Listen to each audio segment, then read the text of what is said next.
നമുക്കൊന്ന് മുനമ്പം ബീച്ച് വരെയും പോകാം. ഈ സൺഡേ മുനമ്പം ബീച്ചിലോട്ടൊരു യാത്ര. അപ്പോൾ ആദ്യമായിട്ട് കാണുന്നവരാരെങ്കിലും ഉണ്ടെന്നുണ്ടെങ്കിൽ, അതുപോലെ വീഡിയോ സബ്സ്ക്രൈബ് ചെയ്യാത്ത ആൾക്കാർ ആരെങ്കിലും ഉണ്ടെന്നുണ്ടെങ്കിൽ ഒന്ന് സബ്സ്ക്രൈബ് ചെയ്ത് സപ്പോർട്ട് ചെയ്യണേ. അപ്പോൾ ഈ ജനിച്ചു വളർന്ന നാടാണെങ്കിലും മുനമ്പം ബീച്ചിലോട്ട് ആദ്യമായിട്ടാണ് ഞാൻ വരുന്നത്. മുനമ്പം ഭാഗത്തേക്ക് തന്നെ ഞാൻ ആദ്യമായിട്ടാണ് വരുന്നത്. അപ്പോൾ ഇവിടെ വന്നപ്പോൾ എനിക്ക് വളരെയധികം സന്തോഷമായി. കാരണം ഞാൻ പ്രതീക്ഷിച്ചതിലും അത്രയും അതിലധികം മനോഹരമായിരുന്നു മുനമ്പം ബീച്ച്. കണ്ടോ, നമുക്ക് തണലുണ്ട്, ഇരിക്കാനാണെങ്കിൽ ഇരിപ്പിടങ്ങളുണ്ട്. ശരിക്കും ബേപ്പൂർ ബീച്ചിലോട്ട് നമ്മൾ കിടക്കുന്നത് പോലെ ഒരു ഫീലുണ്ട്. ഞാൻ കോഴിക്കോട് ബീച്ചുകളിലൊക്കെ പോയിട്ടുണ്ടെങ്കിലും നമ്മുടെ ഈ നാടായ വൈപ്പിൻകരയിൽ ജനിച്ചു വളർന്നു എന്നൊരു പേര് മാത്രമേ എനിക്കുള്ളൂ കേട്ടോ. കാരണം എൻ്റെ നാട്ടിൽ ഞാൻ പലയിടങ്ങളും കണ്ടിട്ടില്ല. അപ്പം ഏട്ടൻ്റെ കൂടെ ഓരോ സ്ഥലങ്ങളിൽ പോയി കാണുമ്പോൾ എനിക്ക് അതിശയമാണ്. ഞാൻ ഇത്രയും നാളും ഇവിടെ ജനിച്ചു ജീവിച്ചു വളർന്നു എന്നൊന്നും പറഞ്ഞിട്ടൊന്നും ഒരു കാര്യവുമില്ല. ഞാൻ കാണാത്ത ഒരുപാട് സ്ഥലങ്ങൾ എൻ്റെ നാട്ടിൽ തന്നെ ഉണ്ടെന്ന് എനിക്ക് മനസ്സിലായി. അപ്പോൾ ഒരു വല്യച്ഛൻ അവിടെ വള്ളത്തിലിരുന്നിട്ട് ചൂണ്ടയിടുവാണ് കേട്ടോ. ചെറുവള്ളമാണെന്ന് പറയും. എനിക്ക് ഈ വള്ളങ്ങളെക്കുറിച്ചൊന്നും അധികം അറിവും കാര്യങ്ങളൊന്നുമില്ല. പിന്നെ കുറേ പേര് കരഭാഗത്തിരുന്നിട്ട് ചൂണ്ടയിടുന്നുണ്ട്. ഈ കാഴ്ചകളെല്ലാം കണ്ട് ഞാനൊന്ന് ഇപ്പുറത്തേക്കൊന്ന് തിരിഞ്ഞപ്പോഴത്തേക്കും അവിടെ ഒരു ചേട്ടൻ വല വീശുന്നുണ്ട് കടലിലേക്ക് ഇറങ്ങി.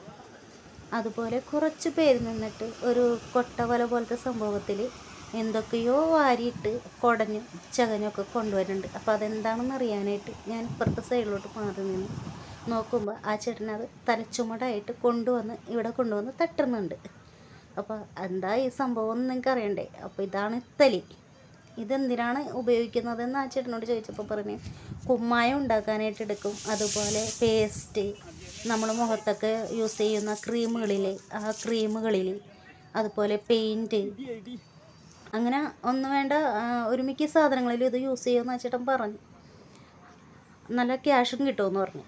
ഇതാണെന്നുണ്ടെങ്കിൽ ഞാൻ പുതുവൈപ്പ് ബീച്ചിൽ രാത്രിയൊക്കെ പോയിരുന്നു കുത്തിയിരുന്ന് പിറക്കി ഒരു 3-4 പാത്രം നിറച്ച് ഈ സാധനം കൊണ്ടുവന്ന് വെച്ചിട്ടുണ്ട്. എന്തിനാണ് കൊണ്ടുവന്ന് വെച്ചതെന്ന് എനിക്കും ബോധമില്ല. ഇപ്പം എനിക്ക് ഇത് തോന്നുന്നു, ഇത് ഇവർക്ക് കൊണ്ടുവന്ന് തട്ടിയിട്ട് കൊടുക്കാമെന്ന്. കാരണം അവർക്കത് അവരുടെ ഉപജീവന മാർഗമാണെന്ന് പറഞ്ഞു. പിന്നെ ഇതാണ് നമ്മുടെ ബീച്ചിൻ്റെ ഭംഗി. എനിക്ക് തോന്നുന്നു ഞങ്ങൾ വന്നത് ഒരു 10-11 മണിയായെന്ന് തോന്നുന്നു. ഒരു വൈകുന്നേരമൊക്കെ ആകുമ്പോൾ ഒരു പ്രത്യേക ഭംഗിയായിരിക്കുള്ളൂ കേട്ടോ ഇവിടെ കാണാനായിട്ട്.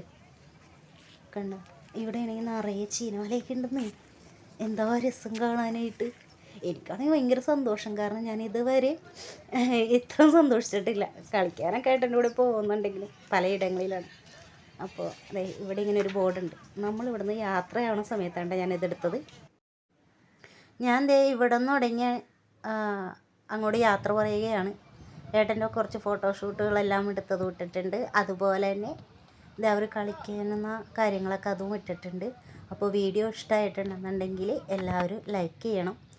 ഈ ഒരു വീഡിയോ ഞാനിട്ടത് എനിക്ക് ഭയങ്കര സന്തോഷകരമായ ഒരു നിമിഷങ്ങൾ സമ്മാനിച്ചത് കൊണ്ട് മാത്രമാണ് നിങ്ങളിലേക്ക് ഞാനിത് ഷെയർ ചെയ്തത്. അപ്പോൾ സപ്പോർട്ട് ചെയ്യാൻ മറക്കരുത് കേട്ടോ. ഓക്കെ, വേറെ വീഡിയോ ആയിട്ട് വരാം കേട്ടോ.